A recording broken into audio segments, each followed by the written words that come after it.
और वास्तव में अच्छी संगत से ही व्यक्ति का विकास होता है, मन मस्तिष्क का। और यदि कुसंगत है तो कुसंग में उसका पतन होता है। इसलिए सत्संग का महत्व विशेष ज्यादा है।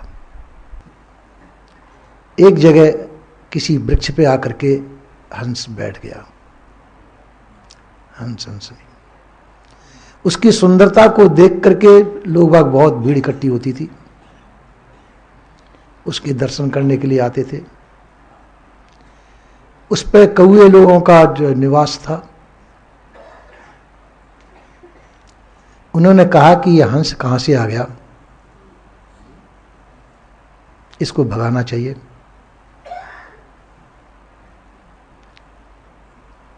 वहां जो है उसके भगाने के लिए उन्होंने प्रयत्न किया।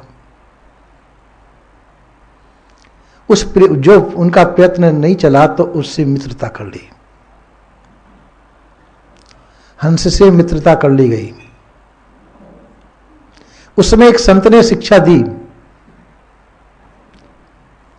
हंस को कि नीच कमीना दोस्ती मत करियो रे हंस, मांस तेरा रंधे देगची गली उड़ेंगे पंख।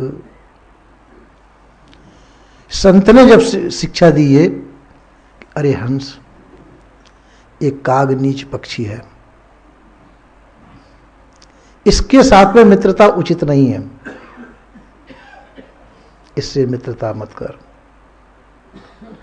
नहीं, एक समय वो आएगा जिन तेरे पंखों को दर्शन करने के लिए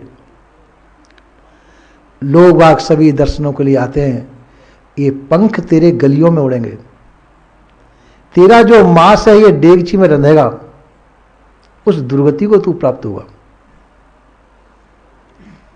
कहा भी है कि कौन कुसंगत पाए नसाई, कुसंगत को पाके किसका नाश नहीं हुआ। इस प्रकार से उन्होंने ये शिक्षा दी थी। हंस ने उस बात को अनसुनी कर दिया।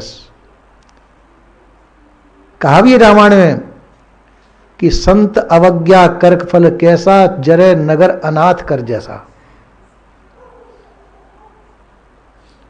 संतों की शिक्षा का उसने अवज्ञा की, हंस ने अनसुनी की। एक समय अवसर आ ही गया, हंस वृक्ष पे बैठा हुआ था, नीचे बहेलिया आकर के सो गया। एक कौए का ऐसा स्वभाव होता है, कभी इधर उड़ता है कभी इधर उड़ता है। हंस कोई शरारत नहीं करता, सज्जन पक्षी माना जाता है, और कौआ शरारती पक्षी माना जाता है। कौए ने हंस के नीचे की डाली पे बैठ करके बीट की, जो उस बहेलिया के मुंह पे गिरी और वहां से उड़ गया। कौआ जो है शरारत करके वहां से उड़ जाता है, वहां बैठा नहीं रहता है, ये उसकी चालाकी है। बहेलिया की नींद खुली और नींद खुलते ही देखता है कि ऊपर हंस बैठा हुआ है। उसने अपना तीर उठाया, तीर कमान, और तीर छोड़ा, हंस के लगा और हंस नीचे गिर गया। हंस को उस समय पर याद आया कि संत जी ने जो शिक्षा दी थी वो समय आ गया। उसने पूछा कि भाई मेरे को मारा क्यों तेने, मेरा अपराध। उन्होंने कहा कि तुमने मेरे मुंह पे बीट की, ये अपराध है। तो बीट तो मैंने नहीं की, कि मेरे मुंह पे बीट गिरी है और ऊपर तुम थे। उसके समझ में आ गया कि ये तो मेरे मित्र कौए का स्वभाव है, आज उसकी शरारत का परिणाम मुझे भुगतना पड़ रहा है, जो संत ने पहले दर्शा दिया गया, संत ने कहा था। इसी प्रकार से सज्जन पुरुष के अंदर सज्जनता होती है, मानवीय सद्गुण होते हैं, उसके अनुसार ही उनका बर्ताव होता है। कभी जाकर के वो उनके साथ में कुछ जो है संगत का विपरीत संगत पड़ती है, और विपरीत संगत से उनकी कीमत गिर जाती है। इसलिए अच्छी संगत के लिए संतों ने कहा है कि संगत कीजिए साधु की। साधु कहते हैं सदा हुआ पुरुष, साधना संपन्न व्यक्ति, जिसका तन सदा हुआ हो, मन सदा हुआ हो, वचन सदा हुआ हो, वह साधु है। ऐसे पुरुषों की संगत, ऐसे पुरुषों की संगत से कभी भी दुख नहीं होता है, सदैव सुख ही प्राप्त होगा। तो ये ऐसे पुरुषों की संगत सुखदायी है। यदि इसके विपरीत यदि हम संगत करते हैं तो हमको अवनति की प्राप्ति होती है। इसलिए संतों ने, गुरुजनों ने संतों की संगत का उपदेश दिया है। तो संतों की संगत का मतलब उनका चित्त शांत रहता है। कहते हैं मुख देखत पातक हरें परसत कर्म बिलाएं। जिनके मुखारविंद देखने से पातक, ये पापों का हरण होता है, नाश होता है। जिनके स्पर्श से कर्म विलीन होते हैं, तुलसीदास जी ने कहा है। यहां भाव इतना ही है कि जिनके मुखारविंद देखने से, मुखारविंद का मतलब उनके मुखारविंद को देख करके उनके वचन वाणी के द्वारा, मुख देखत पातक हरें, पापों का नाश होता है, यानी हमारी पाप प्रवृत्ति का नाश होता है। परसत कर्म बिलाएं, उनके स्पर्श करने से, मतलब सत्संग करने से हमारे बुरे कर्मों का से हमारा छुटकारा मिलता है। इस प्रकार से संतों ने सब प्रकार से वर्णन किया है। तो संतों के और असंतों के बहुत प्रकार से गुण भी कहे। संत असंतन की यश करनी, जिम कुठार चंदन आचरणी। संत और असंतों के वर्णन किया है कि कुठार मतलब कुल्हाड़ी और चंदन का वर्णन किया है। चंदन को कुल्हाड़ी काटती है और कुल्हाड़ी और चंदन अपनी खुशबू कुल्हाड़ी को दे देता है। तो इस प्रकार से जो है सत्संगत संतों के द्वारा प्राप्त होती है। उस सत्संग को पा करके ही व्यक्ति सुखी हो सकता है। सत्संग होता है जिस संगति के अंदर सत्य असत्य का विवेक होता हो, उसको सत्संगत कहते हैं। और सत्य असत्य का विवेक विवेकी जनों के द्वारा ही होता है। यदि विवेकी जन नहीं है तो सत्य असत्य का निर्णय कौन करेंगे? हम जो असत्य संग को भी कभी कभी सत्संग कह दिया करते हैं। कभी कभी जो है सांसारिक भौतिक पदार्थों की खूबी की चर्चा करते हैं, उसी को गायन कर देते हैं। कभी उस गायन के अंदर भ्रमिक वचन भी बोलते हैं। उन भ्रमिक वचनों के जो गाए जाते हैं उनको भी हम सत्संग बोल देते हैं, जबकि उसमें सत्य न्याय निर्णय कुछ नहीं होता है। सत्य न्याय निर्णय का मतलब है सत्य अपना स्वरूप है, जहां अपने स्वरूप की चर्चा होती हो। जिस संगति के अंदर अपने स्वरूप की चर्चा होती हो, अविनाशी चेतन की चर्चा होती हो, जड़ बंधन से छुटकारे की चर्चा होती हो, ऐसी संगत का नाम सत्संग है। और जहां हमारा बंधन उपस्थित होता हो,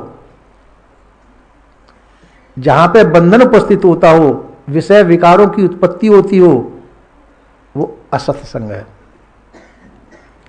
तो संत गुरुजनों ने उस असत संग का त्याग करके सत्संग की प्रेरणा दी। उस प्रेरणा के द्वारा ही हमारा जीवन कल्याण हो सकता है। जीवन कल्याण का मतलब है कि संसार से छुटकारा, संसार के बंधन से रहित होना। और जिस समय संसार के बंधन से रहित होता है व्यक्ति, उस समय जीव सुखी होता है। क्योंकि संसार के संग से संसार का ही चिंतन होता है, संसार का ही मनन होता है, और उसका परिणाम दुख होता है। संसार के जितना जितना हमने संसार से संबंध जोड़ रखा है, उतना उतना उन सभी का दुख हमको मालूम पड़ेगा। यदि सबका संग छोड़ करके असंग हो जाए, यानी उसको अपना न माने, तो जय कि हम उस दुख से हमारा छुटकारा हो जाएगा।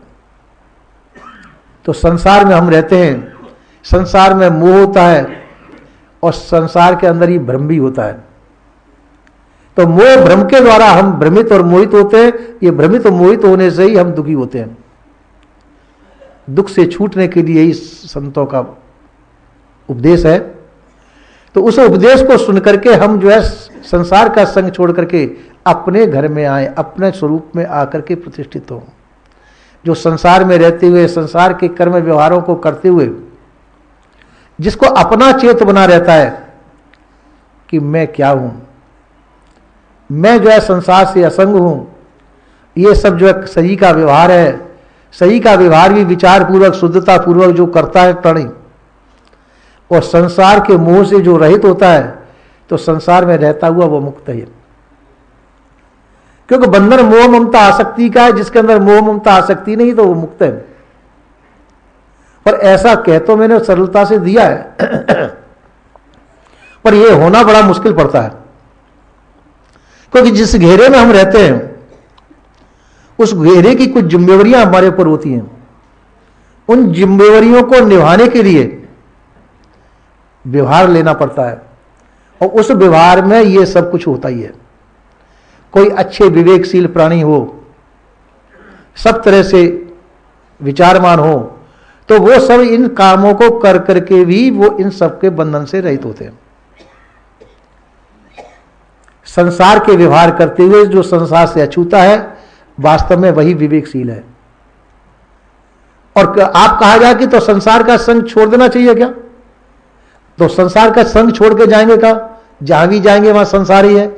जंगल में जाएंगे वहां पे भी संसार है, वहां पे भी बंधन उपस्थित हो सकता है। तो कहा कि संसार के संग छोड़ने की आवश्यकता नहीं होती है। यह शरीर ही संसार है। जब तक शरीर साथ में है, जब तक संसार हमारे साथ है। इसकी वासना हमारे हृदय में बसी हुई है। हमारे अंदर और बाहर दोनों तरफ संसार है।